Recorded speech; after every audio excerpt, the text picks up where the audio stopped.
Kakati olwaleero ngenda kuyigirizaayo how to make a woman obsess with you. Naye kino ky'olina okumanya, njagala olabire ddala ensonga zino ze ngenda okuwa wammanga. Kikuyamba okumanya type ki ey'omukazi. Okitegeera. Nabagamba olina okuyiga abakazi ebintu bingi bye bateemanyiiko nabo bennyini oba okitegeera. Bampita Shafiq, this is my channel. Nkwaniriza. So kakati olwaleero kakasa nti olikinga era subscribing olabe video ezisingako. Era gwagala obuyambi bwange one on one DM on Instagram base media UG. So kyolina omanya nti abakazi mu butonde bwabwe baagala nga bava waggulu. Kitegeera tebaka wansi. Bwe batyo bwe bambuka paka. Era kati gwe munolowooza nti omukazi agenda kwagala nga bw'oli. Tagenda kwagala nga bw'oli. Omukazi okwagala ino obeerako ekintu ye kyagamba nti omusajja ono alina kino. Nze omusajja mwagalako kino. Njagala omusajja ali bw'ati. Bw'aba takikulabyeko tajja kwagala. Ajja mala naawe obudde. Kati zuula omukazi akwagalako ki? Kitegeera. Kubanga ekyo kye kigenda okukuuma attention ye. Kye kigenda omukuuma nga ever attracted to you. Ever. Oba kitegeera.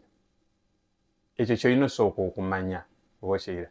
Kati mu nsonga z'olwaleero, ensonga esooka gye ngenda okuwa. Yo SMV erina okuba nga eri waggulu n'eyiye. Oba kitegeera. Olina okitegeera nti omukazi mulimu abakazi abaagala abasajja balina status. Oba kitegeera. Oba nga ayagala omuntu ali mu bintu bya social media, oba ayagala omuntu ng'akola gym, ayagala abantu balina emibiri, oba omukazi ayagala abasajja bawanvu. Oba kitegeera. Kyova abakazi abasinga baagala nnyo abasajja abawanvu in their nature. Oba kitegeera.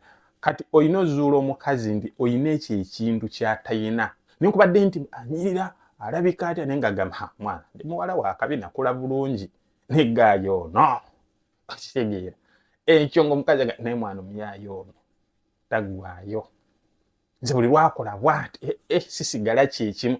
Omukazi bw'aba nga tayina ebyo kuggwe blood omukazi wa mulala. Olina gw'okuumirako anytime bamutwala. Nze nkubuulira. Omanyi mwe mwagala nnyo bagumya nti beerawo okola bw'oti. No. That's why nti olina okuba nga olina status. Ffe abasajja ku nsi tukolerera status. Oba kitegeera. N'okuba nga olina amaka amalungi it is a status. N'ekyokuba nti ovuga emmoloka ey'akabi status. Oba kitegeera. Olina okuba nga olina area nga bagamba gundi oyo. Naye gojja beera awo you live normal life. Jesus cares. Yes, Katonda afaayo ffenna era atwagala equally. Kyova nti tufuna omusana n'enkuba kyenkanye. Naye bwe kituuka ku bakazi blood wange olina kwerwanako. Ensonga namba 2 totya nnyo. Olina okupaasinga tests ze zonna with all flying colors. Nze nkubuulira. Oba ofaanana otya omukazi ajja kutestinga. Kati kankuwe test abasajja gye musinga okugwa omukazi kwe kutega omubiri gwe. Oba kitegeera. Kuba ajja kulaba olinganga bw'oli akutega omubiri gwe. Mukinge mata nikuteka pressure genja kujja kulaba. Okitegeera. Alemeddwa okutegeera agambye nja kujja kulaba.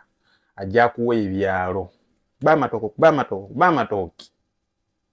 Kati bw'amala okuwanga alaba kubanga abasajja basinga muggwa nnyo mulavu ng'omukazi omaze omulya. Nga mutuufu wamwagala dda komyo gamba kati mulina. N'otandika omuggira otandise omutijisa kati yaawe aba amaze okufuna. Era abasajja abaggwa nnyo mu butego bw'amakazi ng'amaze okwebaka naye nalyoka atandika omukazi kati amusaba kino omusikazi amusaba ye aba amaze kubanga eyo bagiyita naked weapon aba amaze okumegga.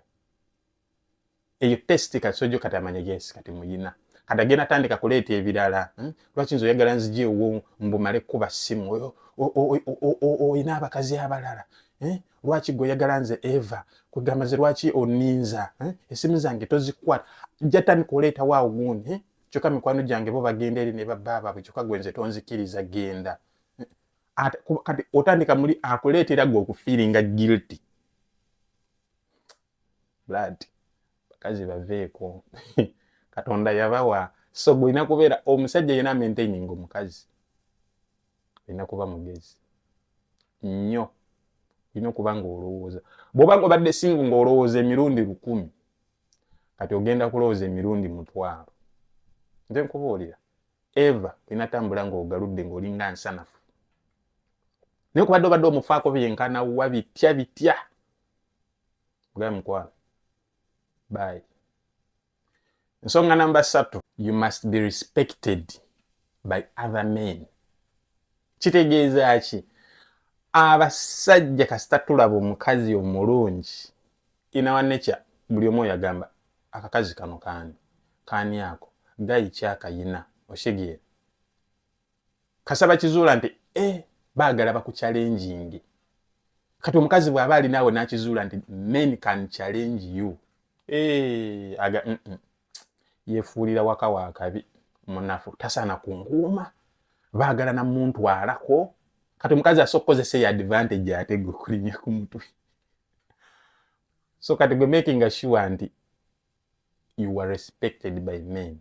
Oba okola ki men they have to respect you.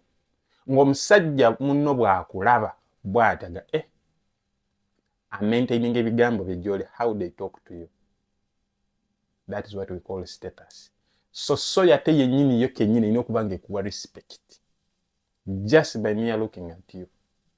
Oshigire kati omukazi atuuka n'alaba nti si ye yekka wabula n'abantu abalala tebamala gakudumirako.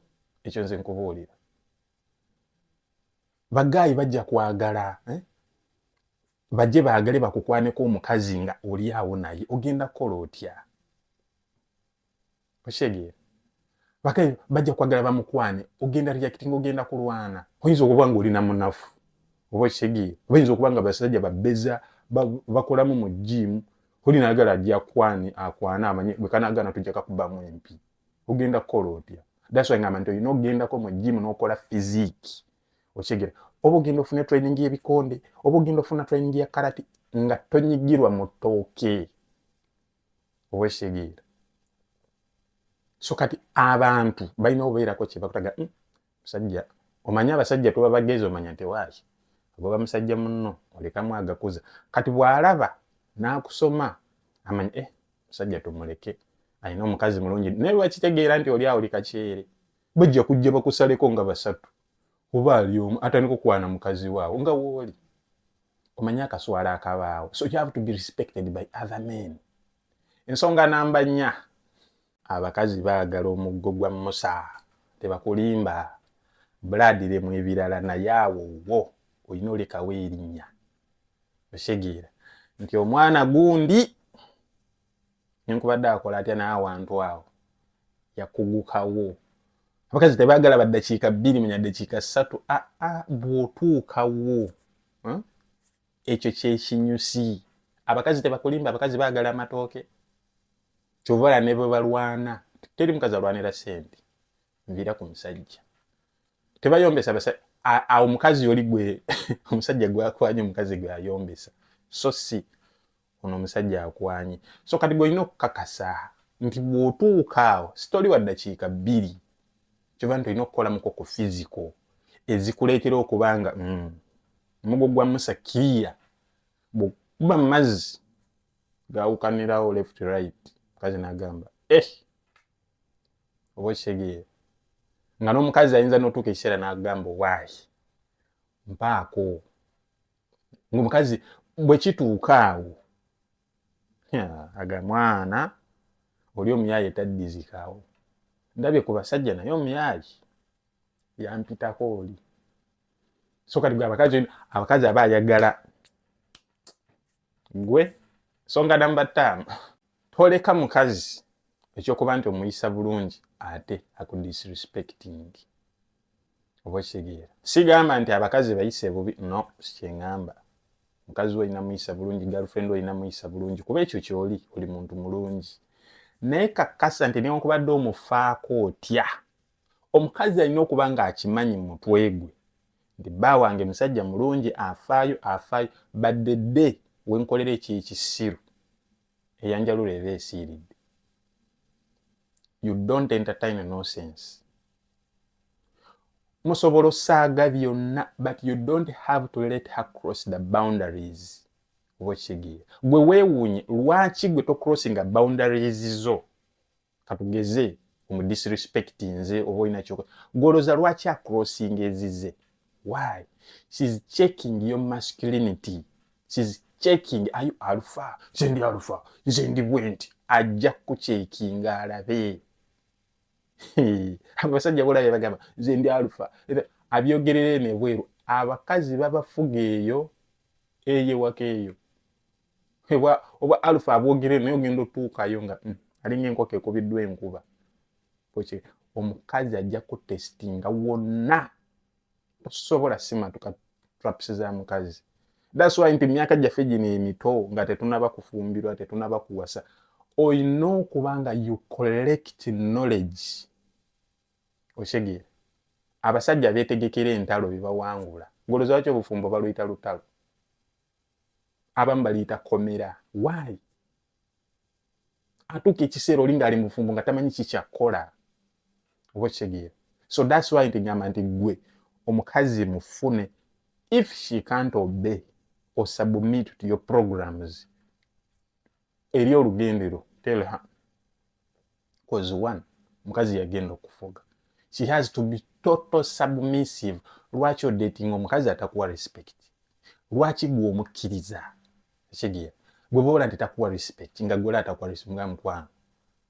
Wano tekigenda kola nze naawe. Be willing to walk away. Peace. Mu mirembe temuyomba mutuuze wansi. Have a talk together. Mugambe mukwano kino tekigenda kola. Nkwagala but kusinzira bwoli ne bwendi. Nikwadde byonna obadde obimuwa oba kigeera. Naye naakulaga nti across nga fe abasajja tuwa abakazi the new experience. Lefi omukazi gy'abaddemu temataringa gye tuli oba wasomera oba wamu fe waffe tebiriyo ebyo mbasajja. Tuba tetwagala one. Kati wano nkuteeka mu program empya. Kozi nina gyendaga gwogenda kungoberera. Oba kigeera. And don't ever lower yourself down. Mbula kuba omukazi akugambye. Nze njagala muntu ali bw'ate no nze si nze. Bw'oba oyagala oyo genda omunoonyi. Oyo tali mu nze. Oba kigeera. Oyo musajja gwanoonya ali mu birowoozo bye. Abeereye bweru amunoonye naye gwe. You are not that kind of a man she's looking for. Gwe onoonya mukazi gwogenda kyusa. Kuba women are raw materials. We build them into what we want. Nakoze video yesterday nembagamba nti ekika ky'omukazi akwagala biki byakola. Oshegeera. Video eyo link yayo ngenda giteeka mu bio wansi gwa tagirabye ojja genda yo gikoone yeddako wansi ng'eneevuddeko. Kati omukazi you have to be that kind of a man. Gwatunula n'agamba this guy nga ine ebintu byakutunulako nga mutuufu tasaakuleka. Nze nkubuulira nga tasobola kuleka nga wano alaba okufuna. It is not easy. Ate omukazi kasaakiza oli kisegeza ekika ky'omukazi omusajja oyo gwayagala agenda kuinvestinga mu time ye. Alina ebintu byagenda okukola, alina ebintu byagenda okuvaako alabe nti sure akutaddemu takyasobola kuleka. Kati alaba okuddayo emabega ofuna omulala nga So gentlemen, gweko mu video eddako, don't forget to subscribe and follow us on Instagram.